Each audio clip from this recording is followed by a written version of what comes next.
বাংলাদেশের মানুষের ভিতরে কোরআনের খেদমত বেশি, তবলিগের খেদমত বেশি, তাসাউফের খেদমত বেশি, দিনদারি বেশি। এখনো বাঙালি রমণীরা লম্বা ঘুমটা দিয়ে বের হয়ে যায়, আধুনিকতার ধাক্কা খায়া যাদের দিনদারি হালাক না হইছে তারা গ্রামে বসবাস করলেও বুরকা না পড়লেও লম্বা একটা ঘুমটা দিয়ে চলে। সাধারণ মানুষ, খেতে খাওয়া মানুষ, ক্ষেত খামারে কাজ করে, কিন্তু আজান হইলে মসজিদে যায় অথবা ক্ষেতের আইলের মধ্যে নিজের গামছারে যায় নামাজ বানায় আল্লাহর কদমে দাঁড়ায় যায়। এ দিনদার মানুষদের দিনদারির বরকতে কুরআনে কারীমের হিফাজত বাংলাদেশের সর্বোচ্চ। ইন্ডিয়া পাকিস্তানের উলামায়ে কেরাম যারা আমাদের দেশে আসেন তারা আমাদের বাচ্চাদের কোরআন মুখস্থ করা দেখেই হতবাক হয়ে যায়। দারুল উলুম দেওবন্দের হুজুররাও এসে বাংলাদেশে বলে যে আপনাদের মতো এরকম সুন্দর কোরআনের খেদমত আমরা করতে পারি না। পাকিস্তান বাংলাদেশ ইন্ডিয়া এর ভেতরেও সবচেয়ে বেশি কোরআনে কারীমের খেদমত বাংলার মানুষ করে।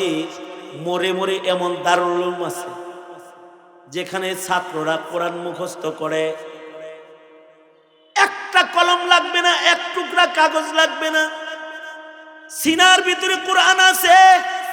সারা দুনিয়ার কুফরি শক্তি সব এক হয়ে যদি আল্লাহর কোরআনের সব কপি জ্বালায়া দেয়, একসাথে যদি সকল কোরআন শরীফের কপি আগুনেও জ্বালায়া দেয়, ওই যে নবীজির উম্মতের কাছে আল্লাহ পাক ইলমের হেফাজত যে করবেন, বাচ্চা বাচ্চা সিনার ভেতরে আল্লাহ তাআলা ইলম আটকায়া আল্লাহ রব্বুল আলামিন তার হাবিবের পরে হাবিবের উম্মতের জন্য নাজাতের আর ইবাদতের আর আখলাকের দরওয়াজাকে প্রশস্ত করে রেখেছেন। এই ইলমে দিন যেটা, এটা থাকবে তো দিনদারি থাকবে, ঈমান থাকবে।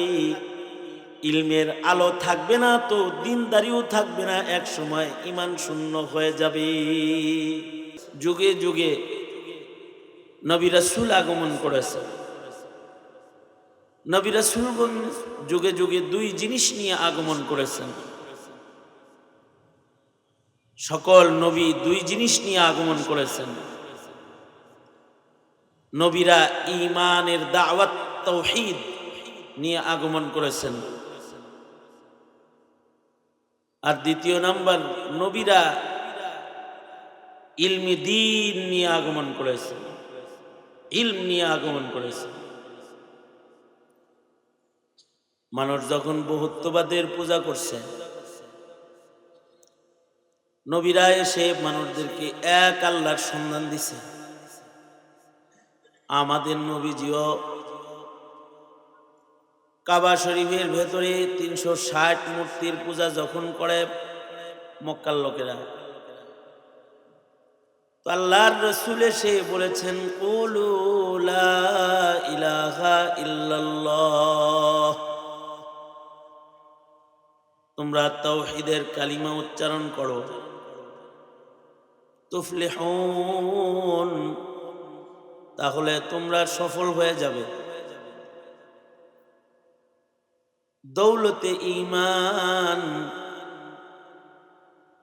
তাওহীদ নবীরা নিয়ে এসেছেন। জাতি যখন তাওহীদ ভুলে গেছে, নবীরা জাতিকে তাওহীদ শিক্ষা দিয়েছেন, একাত্মবাদ শিক্ষা দিয়েছেন।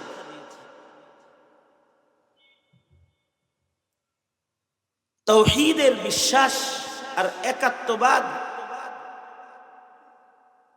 এটা একটা মানুষের জন্য সবচেয়ে বড় নিয়ামত। কারণ একাত্মবাদের বিশ্বাস, এই নিয়ামত যদি কারোর হাসিল হয়, সে জান্নাতের মালিক হয়। মানুষ দুই প্রকার, জান্নাতি জাহান্নামী। আউয়ালান কারোর মুখে উচ্চারিত হইল লা ইলাহা ইল্লাল্লাহ, একাত্মবাদের বাণী, তাহলে সে জান্নাতি হয়ে গেল। আল্লাহর রাসূল সাল্লাল্লাহু আলাইহি ওয়াসাল্লাম বলেন, মান ক্বালা লা ইলাহা ইল্লাল্লাহ মুমিনান বিকলবিহি দাখালাল জান্নাহ। আল্লাহর নবী বলেন, বিশ্বাসের সাথে একাত্মবাদের বাণী যদি কেউ উচ্চারণ করে লা ইলাহা ইল্লাল্লাহ, এবার সে আল্লাহর জান্নাতের মালিক হয়ে গেছে। এবার এই ঈমানের কারণে সে আল্লাহর জান্নাতের মেহমান হবে। এই দৌলতে ঈমান, এটা নবীরা নিয়ে এসেছেন যুগে যুগে। এইটুক যদি কারোর নসিব না হয় যে সে লা ইলাহা ইল্লাল্লাহ বিশ্বাসের সাথে পড়া জানে না, পড়ে নাই একবারও, তাহলে সে বিনা হিসাব চিরস্থায়ী জাহান্নামী। আর যদি কেউ বিশ্বাসের সাথে জীবনে একবারও বলে এটা, তাহলে আল্লাহর রাসূল বলেন সে এই ঈমানের কারণে এক সময় জান্নাতে যাবে। এই কারণেই আল্লাহর নবী নিজের চাচারে এটা পড়াইবার লেগে জোরাজুরি করছেন। নবীজি নিজের চাচাকে বলেছেন, একবার বলেন, একবার বলেন লা ইলাহা ইল্লাল্লাহ, একবার বলেন। যদি আপনি একবারও লা ইলাহা ইল্লাল্লাহ উচ্চারণ করেন আর কালিমা পড়েন, আশফাউ, আমি এই কালিমা পড়লে আপনার জন্য ময়দানে মাহশারে আল্লাহর কাছে শাফাত করব। অন্য বর্ণনায় আছে উহাজ্জু বিকা ইনদাল্লাহ। যদি একবার আপনি কালেমা পড়েন, তাহলে আপনাকে জান্নাতে নেওয়ার জন্য আমি আল্লাহর সাথে জোরাজুরি করব। এই কালিমা তাওহীদ। আমাদের কপাল ভালো, জন্মসূত্রে আমরা কালিমা পাইছি। মুসলিম দেশে, মুসলিম ঘরে আমাদের জন্ম, এর জন্য আমাদের কোনো কষ্ট করতে হয় না।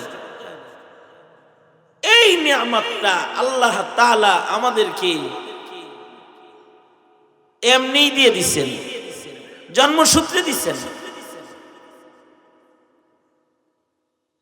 এবার হলো এই ঈমান, যেটা জন্মসূত্রে দামি নিয়ামত পাইলাম,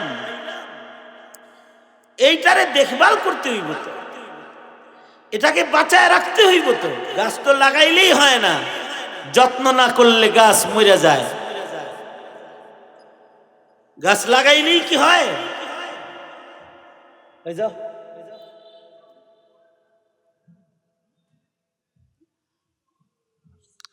আপনারা বাড়িতে গাছ লাগান, তাই না? গাছ লাগাইলেই কি গাছ হয়?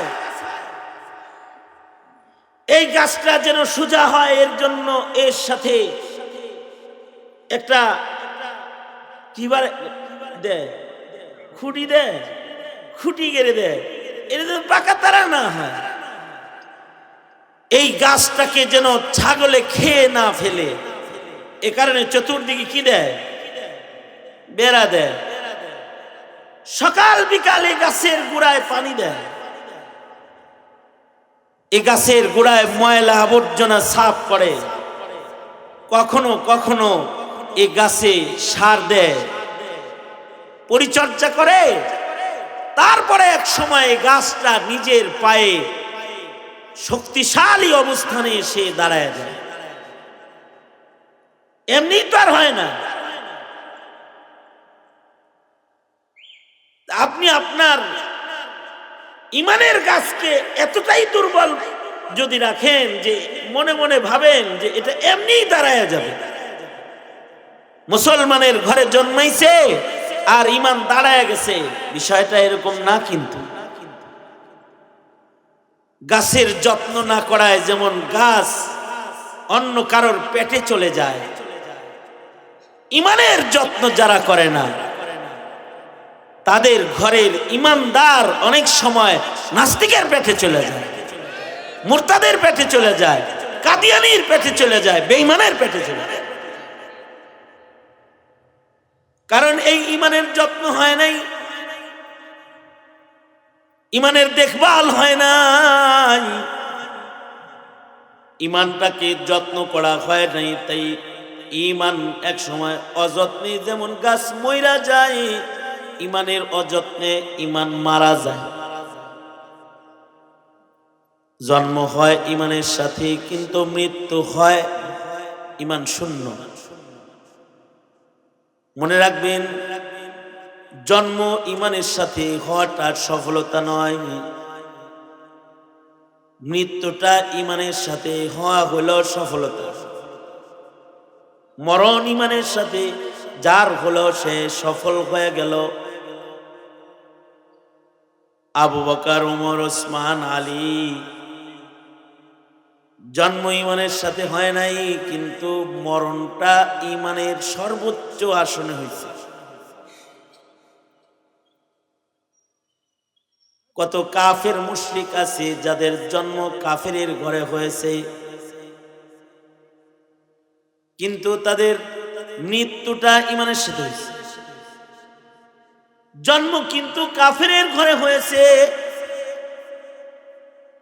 মৃত্যু তাদের ইমানের দস্তরখানে ইমানের সাথে হয়েছে।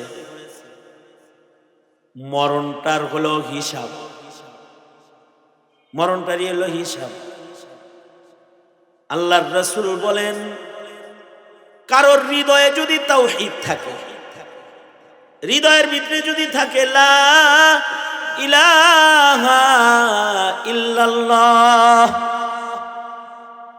এইটা যদি কারোর হৃদয়ে বিদ্যমান থাকে, আর ওই অবস্থায় যদি সে মারা যায়, আল্লাহর নবী বলেন তার মরণটা আল্লাহর জান্নাতে ঢোকার দরজা হয়ে যায়।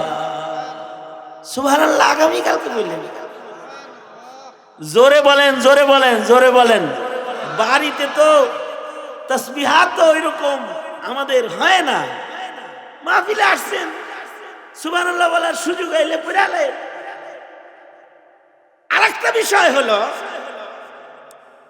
আনমনা অবস্থায়, আনমনা বুঝেন, অর্ধেক শুনবেন অর্ধেক শুনবেন না, দুনিয়ার অনেক কাজ করবেন, ওয়াজও শুনবেন, সারা জনম ওয়াজ শুনবেন, ওয়াজের আমল করতে পারবেন। আর যদি ওয়াজটা মনোযোগ দিয়ে শুনেন, এটা আপনার হৃদয়ে গেঁথে যাবে। এটা শুধু আপনাকে উপকৃত করবে না, আপনার দ্বারা এই নসিহা আরেকজন পাবে। আপনি ওই একটা কথা আরেকজনকে বলতে পারবেন, যেই একটা কথা তার হেদায়েতের জরিয়া হবে। এজন্য মনোযোগ আকর্ষণ করছি। আমার খুব বেশি আশা হয় না, আজকে আয়েই পড়ছি তাই এভাবে বলতেছি। একটু আগেও আপনাদের আশপাশের অনেক লোক আমার সাথে দেখা করছে, যারা আমাকে এই আপনাদের আশপাশের গ্রামে আনার জন্য আমার কাছে যায়। 6 বছর 7 বছর যাব, আমি সময় দিতে পারি না। আর এখন তো আগের মতো না, শারীরিকভাবেও দুর্বলতা স্পর্শ করেছে অনেক বেশি। কারণ আওয়ামী নির্যাতনে 1 বছর যদি কেউ সেল আর জেল বন্দি থাকে, তাহলে তার দেহে কিছু থাকে না। আমরা তো লম্বা সময় এমন জেল বন্দি, আমরা ওলামায়ে কেরাম, আমার লগে তো কারোর লগে কথা বলাও না যাচ্ছিল, বুঝেন নাই কথাটা? কেউ আমার সাথে কথা বলবে, জেলখানায় কেউ আমাকে দেখবে এসে একটু যে আই ওই সাহেব কি মারা গেল নাকি দেখি তো, না যায়।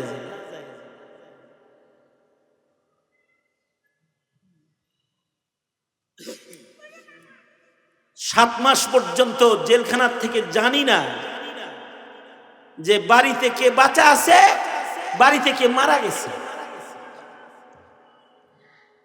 7 মাস পরে গিয়ে একদিন টেলিফোনে ঘরে কথা বলার সুযোগ দিল।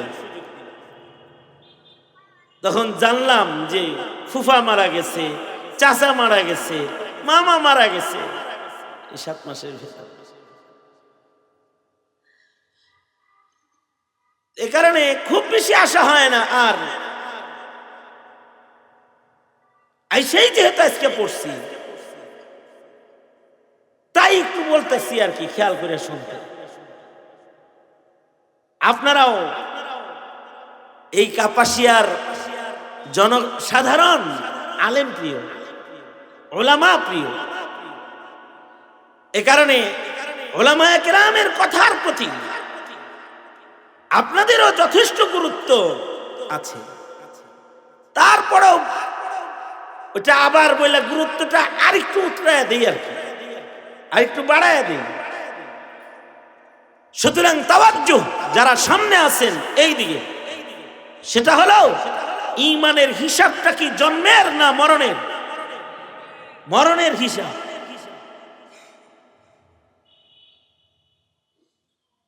জন্মাইছে কেউ ইমানদারের ঘরে, কিন্তু মরছে যায় শাহবাগে, অথবা মরছে যায় পঞ্চগড়ে কাদিয়ানীদের ঘরে। জন্মসূত্রে তো ঈমান লা ইলাহা ইল্লাল্লাহ, কিন্তু মরার সময় তার ঈমান নষ্ট হয়ে গেছে। এ কারণে আল্লাহর রাসূল বলেছেন,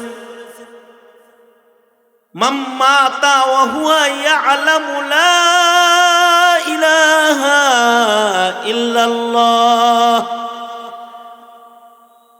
যে লোক মারা গেল আর তার হৃদয়ে আছে তাওহীদ, লা ইলাহা ইল্লাল্লাহ, তো আল্লাহর নবী বলেন তার মরণটা হবে আল্লাহর জান্নাতে ঢোকার দরজা।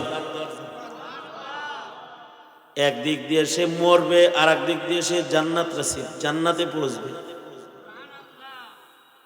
এই দামি ঈমান, এটা জাতির যখন নষ্ট হয়েছে, আল্লাহ তাআলা নবী পাঠায়া পাঠায়া জাতির ঈমান ঠিক করছে।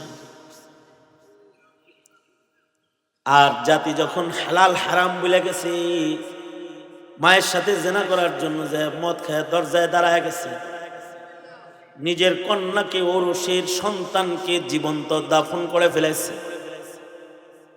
হালাল আর হারাম, জায়েজ আর না জায়েজ, ইনসানিয়াত আর জুলুম, এইটার ব্যবধান বুঝার যোগ্যতা যখন জাতির নাই, তখন জাতিকে এই জায়েজ না জায়েজের জ্ঞান শিখাইতে, হালাল আর হারাম শিখাইতে, মায়ের মর্যাদা শিখাইতে, বাবার সম্মান শিখাইতে, সন্তানের স্নেহ শিখাইতে, নারীর মর্যাদা শিখাইতে, ভাই ভাইয়ের হক শিখাইতে, মুসলমান ভাই ভাইয়ের হক শিখাইতে, ইলমের আলো দিয়া আল্লাহ তাআলা আল্লাহর বান্দাদেরকে আল্লাহর গোলামি করাইতে। কারণ বান্দারা সবাই আল্লাহর গোলাম, আল্লাহর বান্দারা আল্লাহর গোলামি করবে, গোলামি শিখাইতে, তাদের আল্লাহ পাকের গোলাম বানাইতে আল্লাহ তাআলা ইলমের দৌলত সহ শিক্ষক নবীদেরকে বানায়া পাঠাইছেন। নবীরা জাতিকে ইলম শিখাইছেন।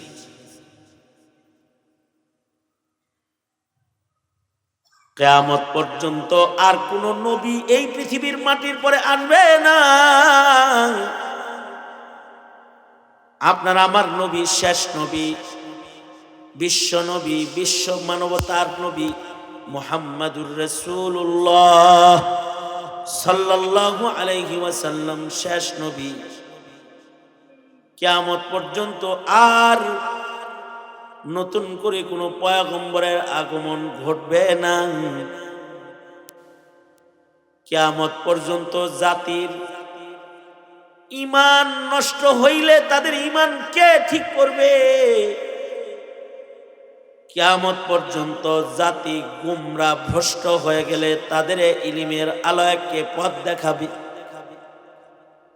আল্লাহর রাসূল বলেন, আমার উম্মতের উলামায়ে কেরাম, আলেমে দ্বীন, সাচ্চা পাক্কা মুমিন আলেমে দ্বীন যারা, তারা ঈমান হারাদেরকে ঈমান শিখাবে, তারা জাহেলদেরকে ইলম শিখাবে, জাতির মূর্খতা দূর করে তারা আল্লাহ ভোলা বান্দাদেরকে আল্লাহর সাথে লাগাবে। এ উলামায়ে কেরামরা হলো নায়েবে নবী। আল্লাহর রাসূল বলেন, ইন্নামাল উলামা ওয়ারাসাতুল আম্বিয়া। নবীজি বলেন, আলেমগণ হলো নবীদের ওয়ারিশ। নবী তো আর আসবে না, কিন্তু ওয়ারিশ আসবে। নবুয়ত যেমন নির্বাচিত, নির্ধারিত, আল্লাহ প্রদত্ত, আল্লাহর মনোনীত। আমি শব্দ চয়নগুলো করতেছি, শিক্ষিত লোক তো আপনারা শব্দগুলো ভালো করে শুনেন। নবুয়ত যেমন নির্বাচিত, নির্ধারিত, আল্লাহর পক্ষ থেকে চয়নকৃত মানুষকে আল্লাহ তাআলা দান করে। কিয়ামত পর্যন্ত সত্যিকারের ইলমের নিয়ামত আল্লাহ তাআলা যাকে তাকে ইলম দিবেন না। নির্বাচিত, নির্ধারিত, যাকে পছন্দ করে তাকে ইলম দান করে, এবং ইলমের আমল তাকে আল্লাহ দান করে, যাকে তাকে দেয় না। এ কারণে মান্নত মানলেই পুলা মৌলভী সাহেব হয় না। মান্নত মানছে, 4 মেয়ের পরে একটা ছেলে, হুজুর যদি ছেলে না হয় এটারে হাফেজ বানানো, হুজুর দোয়াটা করে দিয়ে যাও। তা আমরা বলি তখন যে মেনশন করেন না, মেনশন করেন না, হাফেজ বানাবো এটা মেনশন করেন না। আপনি নিয়ত করতেছেন হাফেজ বানাইবেন, আল্লাহ চাইলো যে ওরে হাফেজ বানাবো না, ওরে আলেম বানাবো, তাইলে হাফেজ না হয়েও আলেম তো হইতে পারলো। কিন্তু হাফেজ খালি বানানোর নিয়ত করলে, খালি হাফেজের নিয়ত করলে, যদি ইনকেস মাথায় না ধরে তাইলে তো আলেম হইতে পারবো না। আপনি নিয়ত করেন নায়েবে নবী বানাবো এটারে, এটা হাফেজ বানায় হোক আর আলেম বানায় হোক, মুফতি বানায় হোক, যেমনে হয়, যেই দিকে মেহনত করে তাকে নবীর নায়েব বানানো যায় এই নিয়ত করে ফেলে। কারণ হিফজুল কোরআন, কোরআন মুখস্থ করা নিজের ব্যক্তিগত কারামতি না, এটা আল্লাহর দান।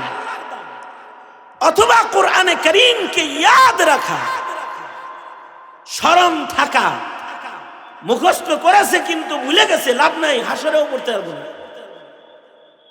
মুখস্থ করেছে এবং স্মরণ আছে, এর আমল আছে, ময়দানে মাহশরে আল্লাহ তাকে বলবে একটি করে আয়াত পড়ো আর একতলা করে উপরে উঠো। আল্লাহু আকবার বলেন, জান্নাতের এক ধাপ উপরে উঠো।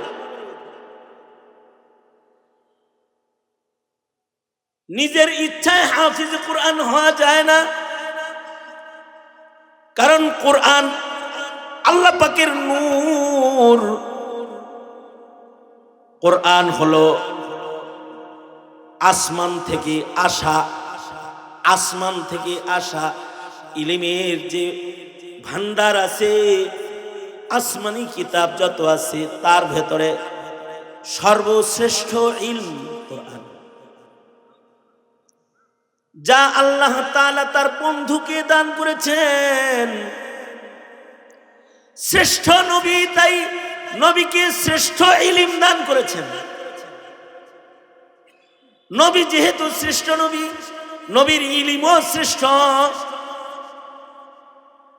এ কারণে পূর্বের যুগের কোন নবীর ইলমকে হিফাজত আল্লাহ করেন নাই, কিন্তু হাবিবুল্লাহ আমাদের নবীর পরে যেহেতু নবী নাই, নবীর ইলম নবীর উম্মতের মাঝে হিফাজত করার দায়িত্ব জিম্মা মহান আল্লাহ নিজে নিয়েছেন।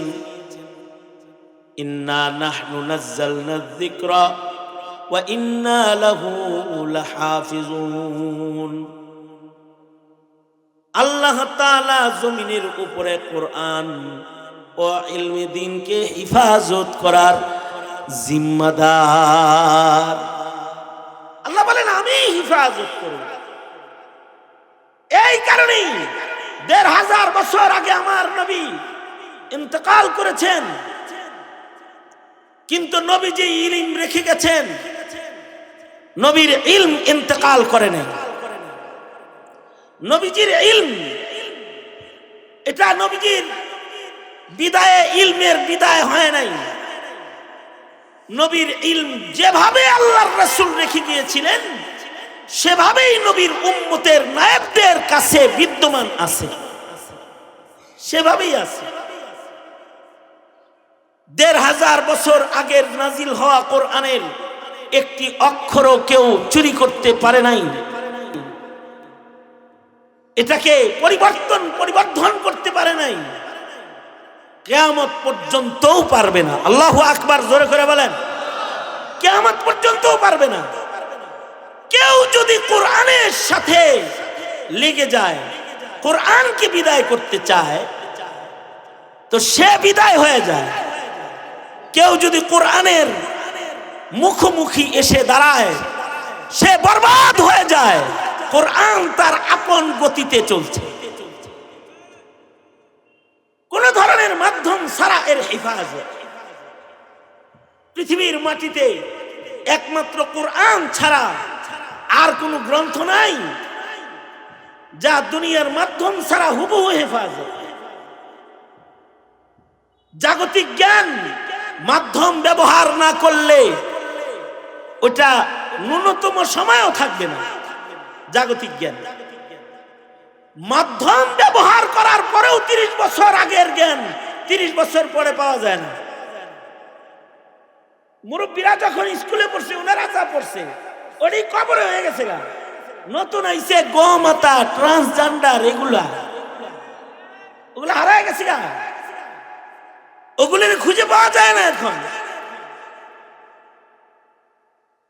অনৈতিক বস্তু, অনৈতিক তালিম, সেগুলো পাঠ্যবস্তুতে ঢুকে গেছে। জ্ঞান হারিয়ে গেছে, মাধ্যম থাকার পরেও হারিয়ে গেছে, কাগজ কলম থাকার পরেও, কম্পিউটার সফটওয়্যার সব থাকার পরেও হারায় যায়। কিন্তু এই আল্লাহর ইলম, আল্লাহর কালাম কোরআন, যা দিয়া মানুষ তার জিন্দেগির হালাল আর হারাম, জায়েজ নাজায়েজ, ইবাদত বন্দেগী, জিন্দেগিকে বন্দেগী বানাবে যার দ্বারায়, এইটা জমিনে সংরক্ষণ করতে এক টুকরা কালি, এক টুকরা কাগজ, এক ফোঁটা কালির জরুরত মহান আল্লাহর পড়ে না। আল্লাহ তাআলা আল্লাহর বান্দাদের কালকে কাগজ বানায়া নিজের হাতের কুদরতি কলম দিয়া তার কালাম বাচ্চাদের সিনায় সিনায় লিখে দেয়, এবং বিনা লুকমায় বাচ্চারা ৩০ পারা পড়ে বলে। শুধুই মাত্র শিক্ষাবিদ যারা, তারা যদি শুধুই মাত্র এই জায়গায় নজর করে তাকায়, ইজাজ কোরআন, কোরআনের এই অলৌকিকত্ব যদি নজর করে বুদ্ধিজীবী, বুদ্ধিমান আর শিক্ষাবিদরা যদি খালি তাকায় দেখে, তাহলে তাদের হৃদয় থেকে বেরোয় আসবে লা ইলাহা ইল্লাল্লাহ। আসলে রে আল্লাহ ছাড়া আর কোনো ইলাহ নাই। এই যে ছোট্ট বাচ্চার সিনায় কোরআন আটকায় নিজের ইলম হিফাজত করতেছেন অদৃশ্য থেকে, তিনি আমার আল্লাহ। আমি একবার এক মাদ্রাসায় গেছি, ১৭ জন হাফেজ একসাথে পাগড়ি পাইতেছে, আজকেও পাগড়ি দিবে। তো পাগড়ি প্রদানের এই অনুষ্ঠানে ছোট ছোট বাচ্চা হাফেজ আছে। এর ভেতরে একটা এত ছোট বাচ্চা আমার সামনে আসছে, যে ওর নাকের পানি খালি বাইরে হইতেছে আর ভিতরে ঢুকতেছে, এরকম এরকম করতেছে খালি। আমি যখন পাগড়িটা পেঁচাই, রসিকতা করে ওরে বলছি, ওই যে একটু দেখাইছি, আর সাথে সাথে এই বাচ্চাটার নাকের পানি কেমনে সাফ করতে হইব তাও জানে না। ও নিজের এমনি করে একটা টান মারছে, খালি এক টানে নিজের জামা হাত সব মাখায় ফেলাইছে। আমি ওকে জড়ায় ধরছি, আর হাফিজ সাহেবকে বললাম, হাফিজ সাহেব হুজুর নাকের পানিটা কেমনি মুছতে হইব এতটুকুন বুঝার নাই। হাজার হাজার জনতার সামনে তার মাথায় হাফেজের পাগড়ি পরালাম। ঠিকঠাক আছে তো? পড়ছেনি ঠিক মতো? হাফেজ সাহেব কয়, উস্তাদ জি বাকি যাদের পাগড়ি পরাইছেন ওদের লোকমা লাগতে পারে, কিন্তু নাকের পানি যেটার পরে এটার হালত হলো, যদি ওকে বলেন এক দাঁড়ানোতে আল্লাহর কালাম পুরাটা বিনা লোকমায় শোনাবি, মহান আল্লাহ এই যোগ্যতা ওকে দান করেছে, বিনা লোকমায় শোনায়া দিবে। আমাদের বাংলাদেশ থেকে, বাংলাদেশের মুসলমানদের ভেতরে ইমানি চেতনা, এটা আজকের না, এটা পুরাতন। এটা শাহজালালের বাংলাদেশ, শাহ মাখদুমের বাংলাদেশ, অলি বুজুর্গের বাংলাদেশ। তো এ কারণে এই বাংলাদেশে দাওয়াত ও তাবলীগ যেমন খুব জোরালো, বৃহত্তর ইজতিমা, বিশ্ব ইজতিমা বাংলাদেশে, এই বাংলাদেশে হাজার হাজার হাজার হাজার মাদ্রাসা, 40,000-এর উপরে মাদ্রাসা, 40,000 এর উপরে মাদ্রাসায় লক্ষ লক্ষ আলেমরা শুধু ইলম বিতরণ করে, তারা পাঠদান করে। আর লক্ষ লক্ষ মুসলমানের ঘরের মুমিন সন্তানরা তাদের বুকটাকে খালি কইরা মাদ্রাসায় যায়, এটার ভেতরে ইলমি দিন ভরে। আল্লাহু আকবার জোরে করে বলেন, এটার ভেতরে ইলমি দিন ভরে। পীর মাশায়েখ বুজুর্গরা মানুষের হৃদয়কে ঝাড়ু দেয়। এই বাংলাদেশ তো, এই বাংলাদেশের মানুষের দ্বীনি মনোভাব, দ্বীনি স্পৃহা এটা ভিন্ন রকম। এ কারণে বাংলাদেশের মানুষের কোরআনের যত্ন বেশি, মাদ্রাসার যত্ন বেশি। কোন সরকারি আয়োজন নাই, কিন্তু এই 40,000 মাদ্রাসা এই বাঙালি পাবলিক চালায়, তাদের টাকায়, তাদের দানের টাকায় এগুলো চলে। এবং এখান থেকে প্রতি বছর মুয়াজ মাহমুদ তাকরিমের মতো বিশ্বজয়ী হাফেজ জন্ম হয়, যারা বাংলাদেশের পতাকাকে এইভাবে উঁচু করে। এই যে গত 5 দিন আগে বাংলাদেশের এক সন্তান মুয়াজ মাহমুদ, সে তুরস্কে বিশ্ব চ্যাম্পিয়ন হয়েছে কোরআনে কারীমের হিফজ প্রতিযোগিতায়। এরদোগান তুরস্কের খলিফাতুল মুসলিমিন প্রেসিডেন্ট, সে নিজের ঠোঁট দিয়া বাংলাদেশের একটি বাচ্চার হাতকে চুম্বন করাটা নিজের জন্য ভাগ্য মনে করেছে, ভাগ্য মনে করেছে।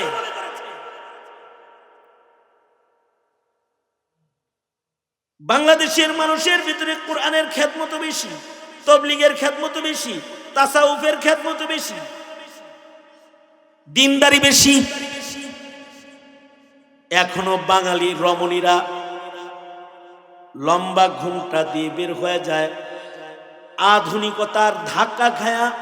যাদের দিনদারি হালাক না হইছে, তারা গ্রামে বসবাস করলেও, বুরকা না পড়লেও লম্বা একটা ঘুমটা দিয়ে চলে। সাধারণ মানুষ, খেতে খাওয়া মানুষ, ক্ষেত খামারে কাজ করে, কিন্তু আজান হইলে মসজিদে যায়, অথবা ক্ষেতের আইলের মধ্যে নিজের গামছারে যায় নামাজ বানায় আল্লাহর কদমে দাঁড়ায় যায়। এ দিনদার মানুষদের দিনদারির বরকতে, কোরআনে কারীমের হিফাজত, বাংলাদেশের সর্বোচ্চ। ইন্ডিয়া পাকিস্তানের উলামায়ে কেরাম যারা আমাদের দেশে আসেন, তারা আমাদের বাচ্চাদের কোরআন মুখস্থ করা দেখেই হতবাক হয়ে যায়। দারুল উলুম দেওবন্দের হুজুররাও এসে বাংলাদেশে বলে যে আপনাদের মতো এরকম সুন্দর কোরআনের খেদমত আমরা করতে পারি না। পাকিস্তান বাংলাদেশ ইন্ডিয়া এর ভেতরেও সবচেয়ে বেশি কোরআনে কারিমের খেদমত বাংলার মানুষ করে। মোরে মোরে এমন দারুল উলুম আছে যেখানে ছাত্ররা কোরআন মুখস্থ করে, একটা কলম লাগবে না, এক টুকরা কাগজ লাগবে না, সিনার ভিতরে কোরআন আছে।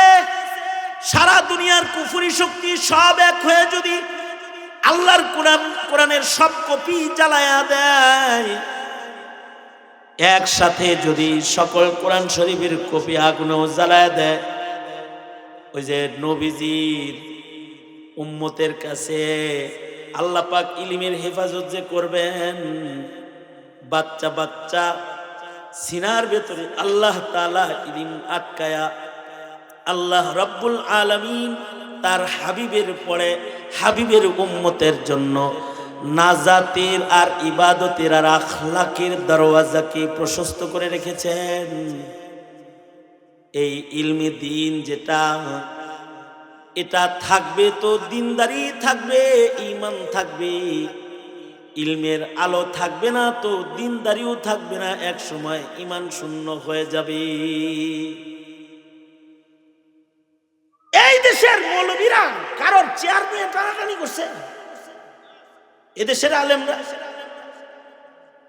এই দেশের আলেমরা কারোর ক্ষমতার চেয়ার নিয়ে টানাটানি করে নাই।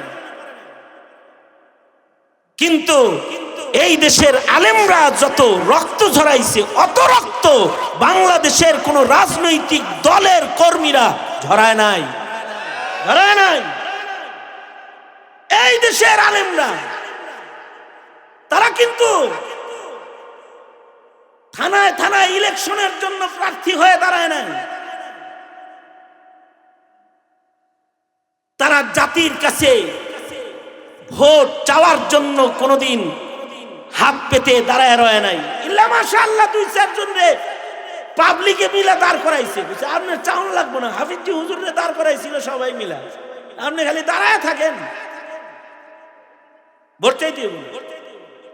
তবে মৌলবীরা এই কাজ মৌলবীর না যে মৌলবী ভোট চাইবে আর মৌলবী কারোর চেয়ার নিয়ে টানাটানি করবে, ক্ষমতার মসনদ থেকে একজনকে নামায় সে নিজে বসার চেষ্টা করবে।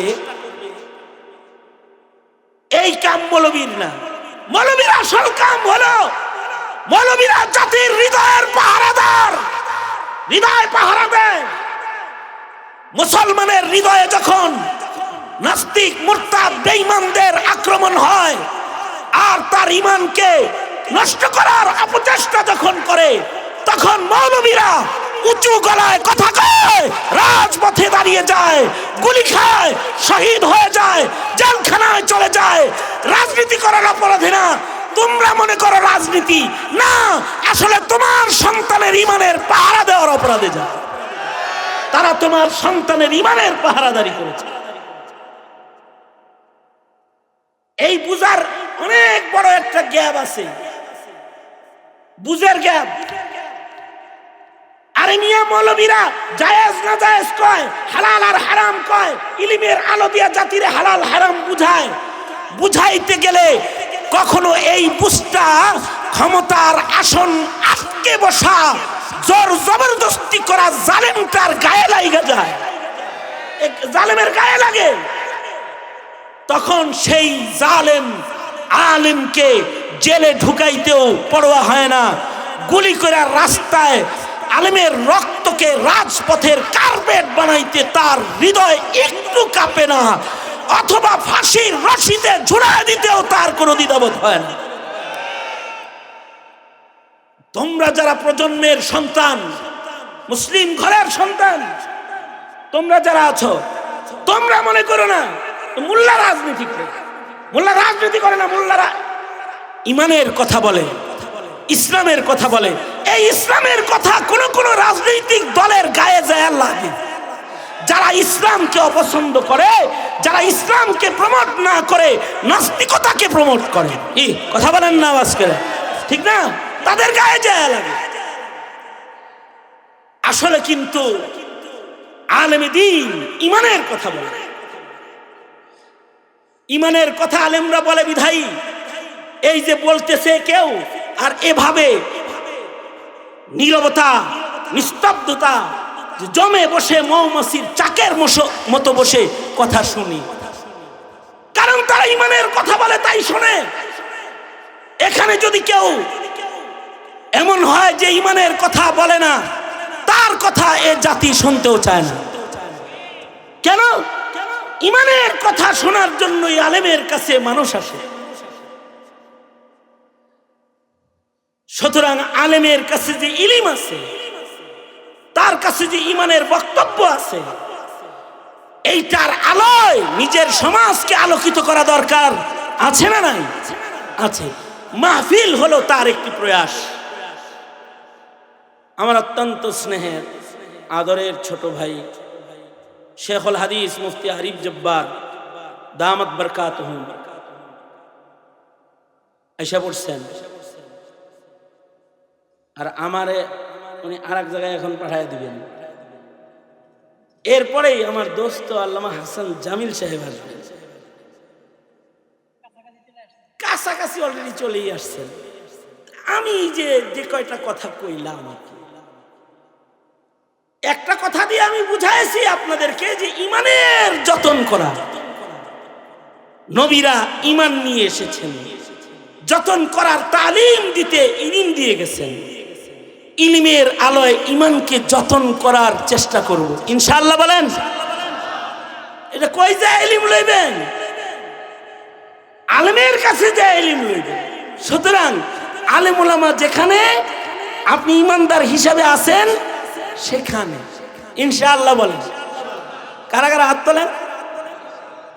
একাত আছেন ঈমান আলেমের লগে, আর একাত আর একজনের লগে, দোনো হাত তোলেন।